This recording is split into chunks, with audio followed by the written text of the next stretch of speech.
Welcome to Highly Sensitive Healing.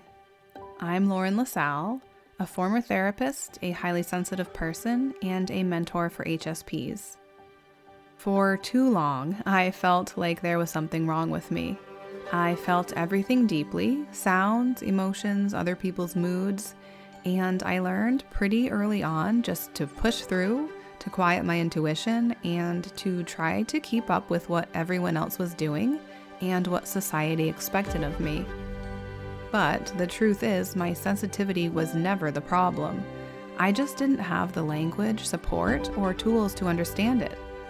This podcast was created for highly sensitive people who are tired of trying to toughen up or fix themselves and are ready to heal in a way that honors how they're wired. Here, we talk about nervous system regulation, unhelpful thought patterns, emotional overwhelm, and self-trust through a gentle, compassionate lens. You don't need to become someone new to feel better. You don't need to push harder or try more. You get to learn how to care for yourself in ways that actually work for you.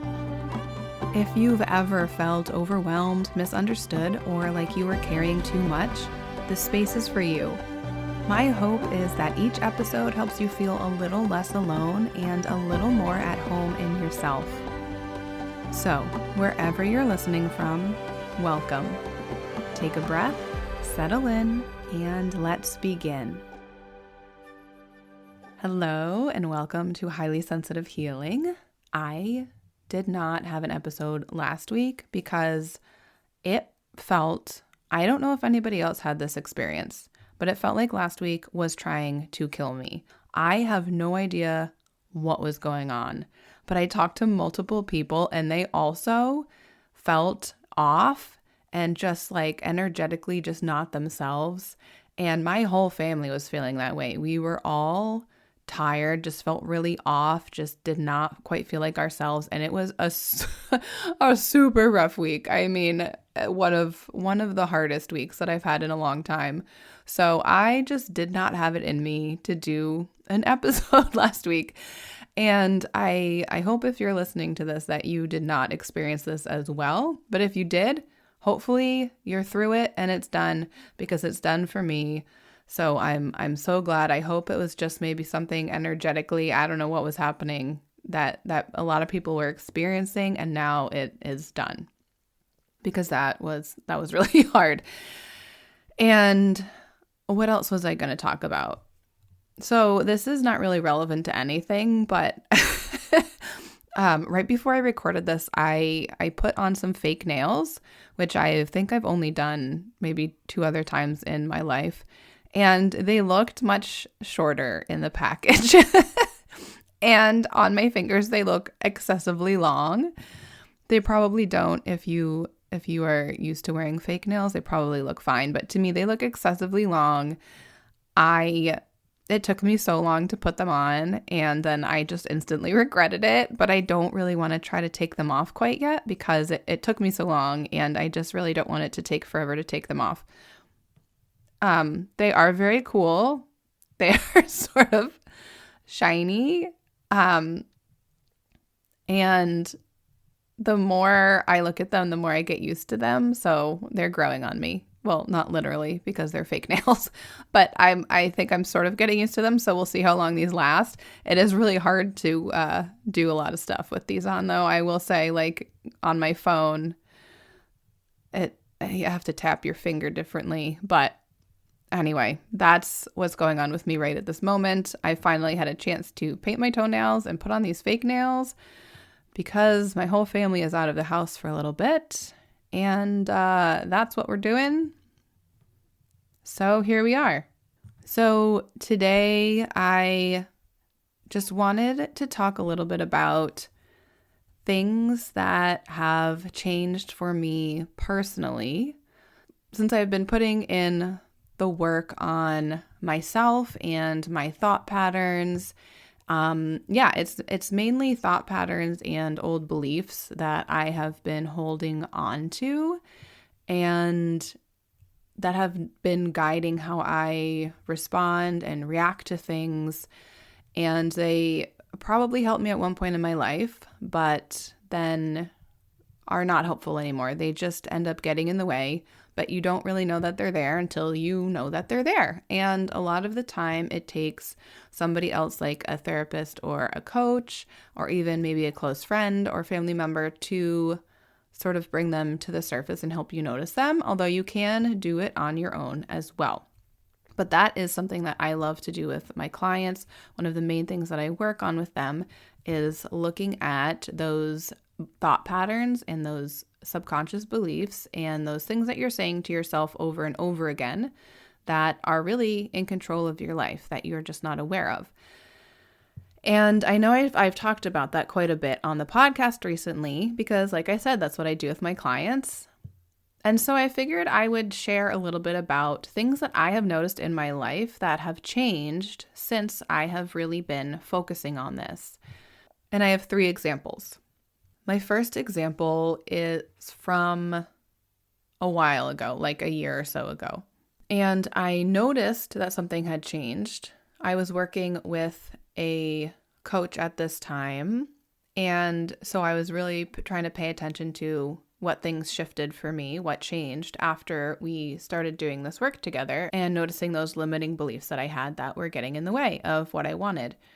And so I noticed that when somebody asked me a question about part of my program, I don't even remember what it was because it was so long ago, but I do remember that normally being asked that would have caused me to feel defensive and to feel like I had to defend my program and myself. And after, I don't remember we did the clear the fear method. I don't remember what the the belief was that we cleared. But when I was asked this question after clearing that belief, I was able to just answer it in a matter-of-fact way because it made sense that they would have asked that question. It wasn't a question attacking me or attacking my program. It was just a question about the program. And especially, I think if people are saying things over text or email or something like that, it's so much easier to misinterpret what they might be saying because we sometimes read it through our lens of how we are interpreting it, right? And so I noticed after that whole interaction happened, I was like, wow, I normally in the past would have felt defensive instantly and been questioning myself and my program and my work. But instead I was like, no, of course it makes sense that they would ask this question. So I'll just give it back a matter-of-fact answer. And that was that. And then I didn't ruminate about it afterward like I would have in the past. I would have been holding on to that feeling of defensiveness and feeling uncomfortable and maybe a little bit angry and been thinking about it over and over. Why would they ask this question? Does this mean that I'm not a good coach? Does this mean that my program's not good? Whatever. But I didn't. And that really stuck out to me. And so that was really cool. I knew that I wasn't being attacked. And when in the past I would have felt like I was being attacked. And so being able to clear whatever it was, really uncover that belief and get rid of it was so helpful. The next example that I have, when did this take place? Was in the fall. And so if you don't know, I have been into theater for pretty much my whole life. I've been doing shows, mostly musicals. I don't know how old I was, like 4th, 5th grade, I think I started. And so, especially because of when COVID happened, I hadn't been in a show for a while. And then I had my daughter and then I had my son. And so I hadn't been in a show for a really long time. And I still haven't. I will preface this story by saying. But so anyway, they were doing Mary Poppins near my town where I live. And so I went to auditions and I had the mindset that I haven't done this sort of thing in so long that I'm just going to go and have fun in the audition. And if that's all I get out of it, that will still be so awesome because I'll be in a room full of other people who love doing this kind of thing just as much as I do. And I really thrive off of that energy. It really fills me up and gives me life. And I haven't been in that sort of situation for so many years that I'm just going to do it. And I feel so confident that I think I'll probably get into the show because in the past I've auditioned and I have not felt confident and I've still made it in. So I was like, I feel okay singing in front of people now. At least in audition situations, I feel like I can sing confidently. I can dance confidently because that's like my main thing that I do. I'm so excited to do this. I'm going to go audition. And so I did. And it felt so good to finally be doing musical theater again, even if it was just in an audition. And I was so surprised. And my husband, I think, was even more surprised when they sent out the cast list and my name was not on it. And he read it like 5 times. He was like, "Are you sure your name is not on the list?" And it wasn't on the list. And I could not believe it because I felt like it had gone so much better than auditions in the past for shows that I had gotten into. And I was because I felt surprised about it, I think I was a little frustrated and a little bit let down. But then I realized that there's no way I would have been able to do rehearsals at night. We have a baby and, well, back then he was really a little baby and a 3-year-old. So that would have been really complicated for my husband to have to do bedtime with them. I would have gotten even less sleep than I get now, and I'm already exhausted just like going to bed at 8:30 because the baby wakes up so much during the night most nights. And so I would have had to put more time and energy into something that while I would have loved doing it while I was there, it would have drained me even more than I would already have been drained normally, just in my regular life. So I was able to see it as like I had so much fun in the audition, and it's okay that I didn't get cast because I don't think it would have worked out with my current life anyway, to be completely honest about it. I would have been like, I wish I hadn't done this. This isn't really working out. I'm so tired. I don't know how I'm going to remember like mom stuff, like regular life stuff and lyrics and dance moves because my brain already doesn't work very well most of the time. That's just the part of life that I'm in right now. So I was able to see it as a blessing instead of being devastated by it as I would have been in the past. I would have been really upset if I didn't get in a show, especially if I was like banking on getting in. But what I do think happened was that they have like their core people, and they said other years they didn't have to make cuts because they just didn't. But there's like a fire code for how many people can be on stage at a time. So they did have to make cuts this time. And so I'm guessing, just having been in theater for so long, they have their core people that they already know that have been in shows before. And so those people probably got in and the new people probably didn't, unless they like blew them away. So also knowing that definitely helped the situation. But I was very proud of myself to be able to look at the whole thing from a different perspective than I would have in the past. Okay, I have one more example, and this was sort of a recent one. You may have seen it on my Instagram. I posted it a couple weeks ago, and I also sent out an email to my email list about it. And I had a really rough morning. It was a school morning for my daughter, so we were on a time crunch. She woke up and was just like instantly in a bad mood. She was just crying uncontrollably, like to the point of hyperventilating. And I don't even remember why. I'm not even really sure what happened because she doesn't usually respond to things like that, especially first thing in the morning. So she was in a bad mood. She was just crying. My son, who is 9 months old, was just crawling around everywhere, trying to put his fingers in the heating vents, would scream and cry if I put him in his playpen. He would scream and cry if I put him in a room with a baby gate up. So I was trying to keep him safe and also attend to my daughter, who was very upset for who knows what reason. And then, this might sound silly, but when everything was piling up, it did not feel silly. So I was in the middle. I had started to do my hair and my mousse ran out. And I had to open a new one, and it just like the pump thing just would not pump mousse out. And I could not get it. And I was just so annoyed because of everything else that I had already been dealing with.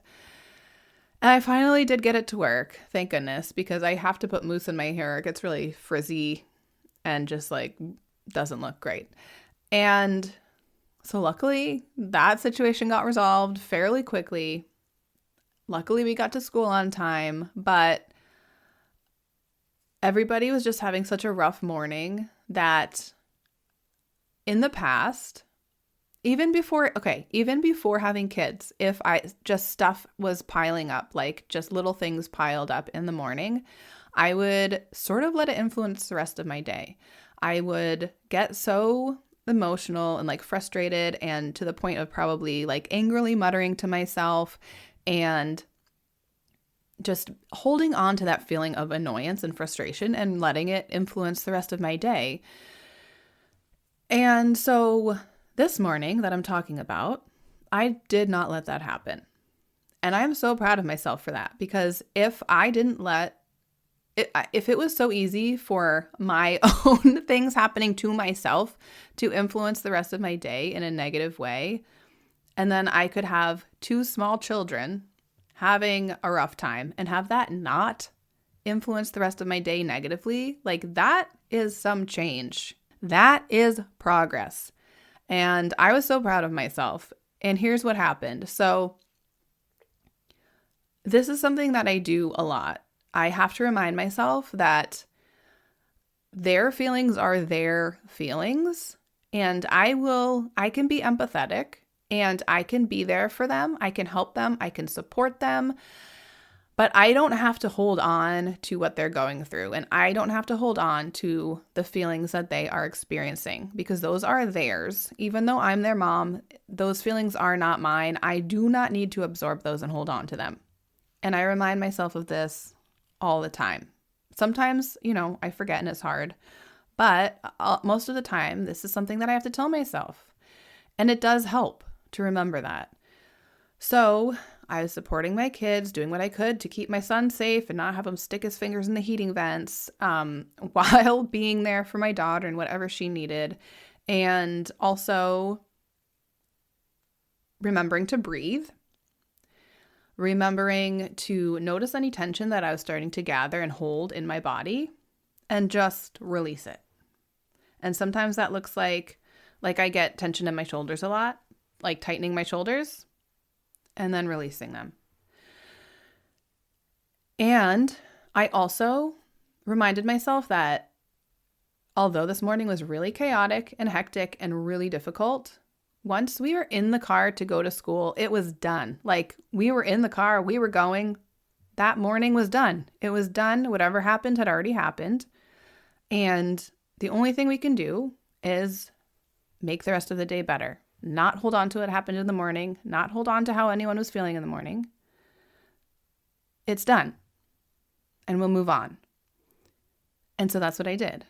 And those are the ways that I got myself through that morning. And let me tell you, it is a game changer. I can't tell you how I got through last week because I honestly still don't know. That last week was so hard. It was more of just pushing through and being like, eventually everyone will feel like themselves again, and it will be sunny and not cold and rainy, and we'll be able to go outside, and that will help. And just get through it. Know that it will be over eventually.